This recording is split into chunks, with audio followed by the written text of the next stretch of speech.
The arena was loud long before the opening bell ever rang, but beneath all the noise there was a feeling that this fight was about more than just another title defense.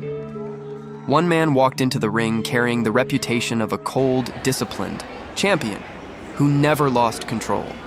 The other marched forward with the energy of a wrecking ball, the kind of fighter who believed one perfect punch could erase every prediction in the world. When Dmitry Bivol stepped into the ring against Joe Smith Jr., fans expected violence, tension, and drama. What they got instead was a masterclass in pressure, patience, and pure technical dominance wrapped inside a brutal chess match. From the moment both fighters were introduced, the contrast between them felt impossible to ignore. Smith looked like a man ready for a street fight. His body language screamed aggression. He carried the confidence of someone who had fought his way through the hard road. The type of boxer who never cared about polished technique as long as he could land something devastating. Across from him stood Bivol, calm and expressionless, almost emotionless. There was no wasted movement, no nervous energy, no dramatic display. He looked like a man who had already played the entire fight out in his mind before ever touching gloves. As the referee delivered the final instructions, the tension around the ring tightened. Protect yourselves at all times. Obey my commands. Touch gloves. Simple words, but inside those few seconds was the beginning of a battle between discipline and destruction.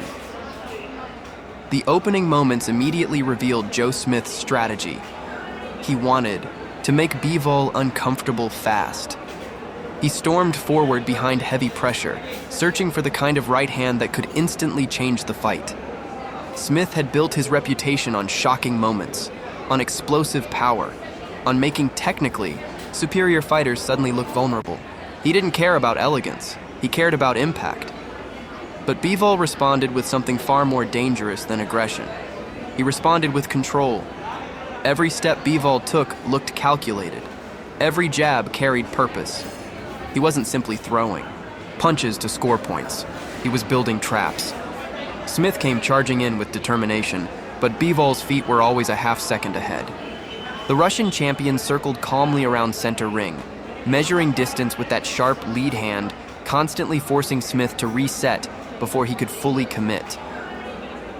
Early in the fight, Smith tried to establish respect with overhand rights, hoping the threat of his power would freeze Bivol in place.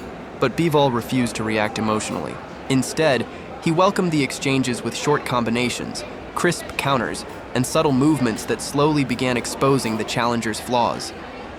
Every time Smith lunged forward, Bivol answered with clean, straight shots down the middle. Every time Smith tried to close the distance recklessly, he found himself hitting air while Bivol slid away just out of range. That was the most frustrating thing about fighting Bivol. He never looked rushed. He never looked panicked. Even when Smith pressed aggressively, Bivol stayed relaxed, almost like he was sparring in a private gym instead of defending a world title under bright lights. By the second round, the rhythm of the fight had already started shifting. Smith was still dangerous, still charging forward, but Bivol's timing had become sharper. A beautiful 1-2 snapped Smith's head back. Then came another counter left hook, then another jab. The champion wasn't throwing wild combinations. He was surgically dismantling the challenger piece by piece. Commentators began noticing the same thing everyone watching could feel. Joe Smith was slowly becoming hesitant. That hesitation was everything. Against most opponents, Smith's relentless pressure created fear, but against Bivol, every attack carried risk. Every missed punch opened another lane for the champion to counter. Smith suddenly looked caught between two thoughts. Should he attack recklessly and risk walking into clean shots? Or should he stay cautious and allow Bivol to control the pace completely? That uncertainty became the invisible weapon Bivol used. Throughout the night, the champion's composure was unreal. He would dip slightly, feint a movement, and Smith would freeze just long enough for another combination to land. Bivol's punches weren't just accurate, they were mentally exhausting. They constantly reminded Smith that he was one step behind. Still, Joe Smith wasn't the type of fighter to surrender mentally. That toughness had carried him his entire career. Even when Bivol's precision began piling up points, Smith kept marching forward. He tried roughing Bivol up on the inside. He leaned on him, pushed him backward, attempted to turn the technical battle into something uglier and more physical. At times, it looked like Smith realized that boxing cleanly with Bivol simply wasn't enough. And honestly, that realization was correct, because technically, Bivol looked levels above. The champion's footwork became one of the defining stories of the fight. He glided across the canvas with incredible balance, always keeping his weight perfectly positioned between both feet. That balance allowed him to fire combinations without sacrificing defense. He could attack and escape in the same motion. Smith, meanwhile, often looked planted after throwing, giving Bivol opportunities to counter before sliding away again. Round after round, Bivol's confidence grew. His jab began dictating everything. He mixed shots to the head and body effortlessly. One moment he was stabbing Smith downstairs with straight punches, the next he was hooking around the guard upstairs. The variety was overwhelming. Smith remained dangerous because of his toughness and power, but the gap in technique was becoming impossible to ignore. Then came the moments that truly showed Bivol's brilliance. Whenever Smith managed to build momentum, Bivol instantly interrupted it with timing and intelligence. A sharp right hand down the middle, a quick left hook during an exchange, a subtle feint that forced Smith to hesitate before attacking. The champion controlled not just the physical pace of the fight, but the psychological pace as well, and that's what separates elite fighters from great ones. Elite fighters don't simply punch harder or faster. They control what their opponent thinks.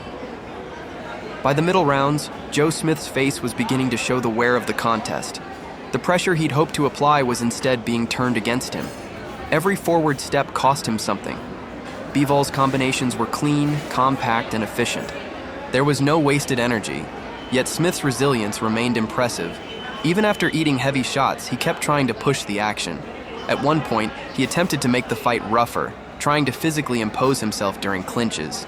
There were messy moments, awkward wrestling exchanges, and even a sequence that looked more like a wrestling slam than professional boxing. The referee immediately warned him, but it revealed Smith's growing desperation. He knew he was behind.